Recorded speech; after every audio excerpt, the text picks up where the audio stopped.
os leitores de Helena Sacadura Cabral, que são muitos, sabem bem a qualidade e a natureza da sua escrita, que é uma escrita que alia uma dimensão memorialística com uma capacidade aguda de acompanhar o presente e de tentar interpretar o tempo que corre e a vida que vivemos.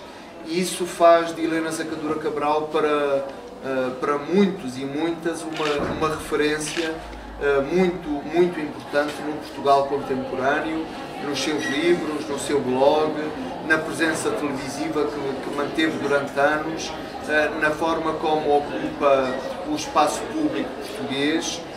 É de facto uma escritora muito seguida e que penso que ouvimos sempre deliciados. Por isso, dar-lhe as boas-vindas. Então, feita a apresentação, que eu agradeço, apenas uma correção: eu não sou escritora, não me considero como tal. Eu sou escrevinhadora, quando muito autora, quando muito cronista, mas no dia em que eu escrever um romance, eu talvez consiga dizer que sou escritora. Olá!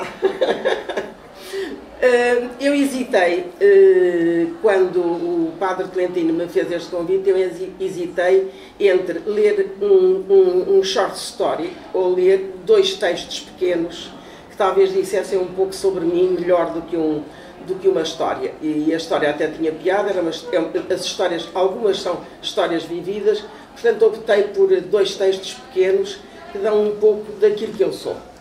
E, portanto, vou começar justamente por um desses textos. Chama-se A Perfeição. Sempre tive muitas dificuldades sobre se me interessaria ser perfeita.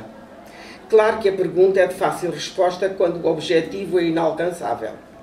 Mas não é esse o meu caso. Seja por que razão for, por norma, tenho melhores relações com o pecado. Peço desculpa na Universidade Católica, tenho melhores relações com o pecado do que com a virtude.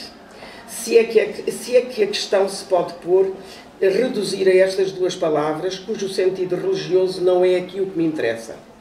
Existe um lado estimulante no pecado que, confesso, muitas vezes me atrai, e um lado melancólico na virtude que muitas vezes me enfada. No entanto, tenho passado a vida a tentar sair de um para atingir o outro. Não num exercício de perfeição, mas pelo menos num exercício de equilíbrio. Como conciliar? Há já algum tempo que aprendi que o pecado pode ser, pela prática repetida, muito pouco aliciante e que a virtude, porque menos praticada, pode conter em si ingredientes bastante provocadores. No meu caso, tenho conseguido resolver esta ambiguidade com algum sucesso, como tentando distinguir entre os bons pecados e as más virtudes. A partir daqui, trata-se apenas de escolher os que comportam melhor custo-benefício.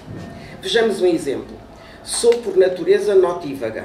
Gosto de me deitar tarde, mas preciso de me levantar bastante cedo, o que fazia com que as manhãs não me rendessem o que deviam após dormir apenas 5 horas. Não sou o professor Marcelo.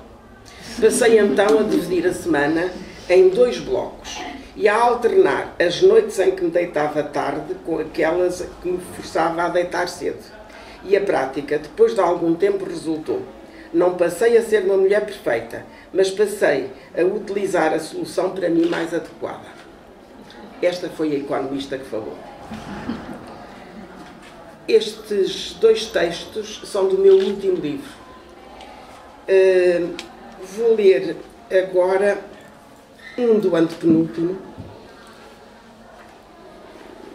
que se chama O Som do Silêncio. Nunca tinha reparado que no silêncio havia som, até que numa determinada noite percebi que ele existia mesmo. Tinha 30 anos e o meu marido acabava de levar os últimos livros da nossa casa.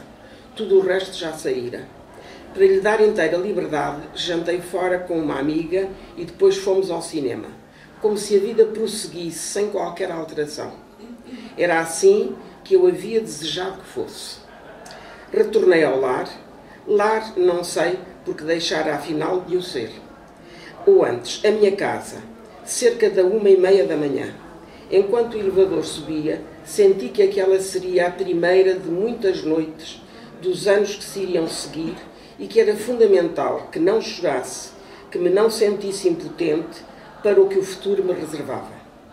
Tinha 2 filhos e era neles que naquela ocasião eu tinha de pensar, não em mim nem nas minhas dores. Meti a chave à porta e entrei numa casa em total silêncio. Não fui sequer ao quarto das crianças. Não fui capaz. Entrei direta na sala e desabei, é o termo, sobre o sofá. À minha frente, a janela rasgada mostrava pequenas luzes luxuriantes de uma Lisboa adormecida em que um ou outro lar era ainda visível. Dentro da minha cabeça, a pergunta que me assaltava ia-se a escassos intervalos, sempre repetindo: serei capaz de conduzir sozinho este barco? Foi então que me apercebi de que o silêncio da noite continha pequenos ruídos dos quais, durante 10 anos, jamais me havia dado conta. Quase imperceptíveis ao ouvido comum, mas definidos e precisos para quem, como eu, estava com os sentidos afinadíssimos. Não chorei de facto, mas fiquei ali, quieta, perdida, horas. Eram 6 da manhã, quando, sentindo o corpo dormente, me levantei e fui espreitar os filhos, que dormiam tranquilos. Tomei um duche quente e deixei que a água me lavasse a alma.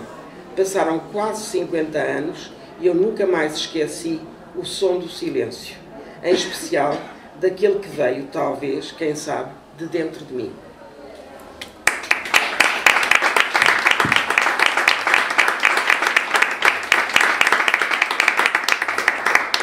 Um último.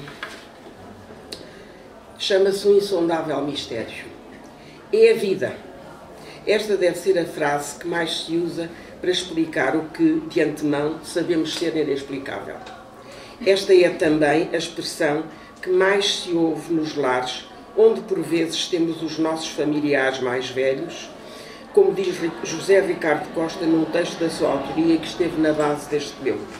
Mas o que queremos todos, e eu própria, dizer com ela? Muito possivelmente que sabemos ou sentimos, e sentir é outra forma de saber, que nem tudo à nossa volta tem explicação plausível e que pelo menos uma parte da nossa existência se situa no domínio de um insondável mistério. Todavia, é essa mesma vida que faz com que as pessoas se agarrem a ela sem qualquer justificação que não seja a própria vida. E este facto, este amor à existência que se desconhece, é que continua a ser surpreendente.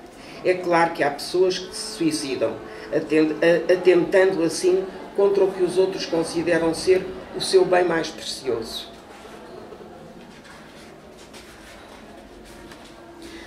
Ai.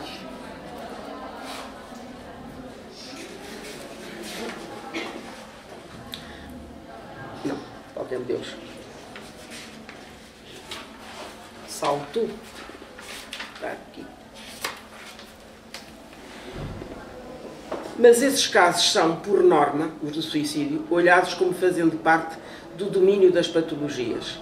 A realidade é que a maioria das pessoas gosta de viver, mesmo quando não gosta da vida que leva. E é neste estranho binómio que, de facto, reside a chave da grande aventura do ser humano.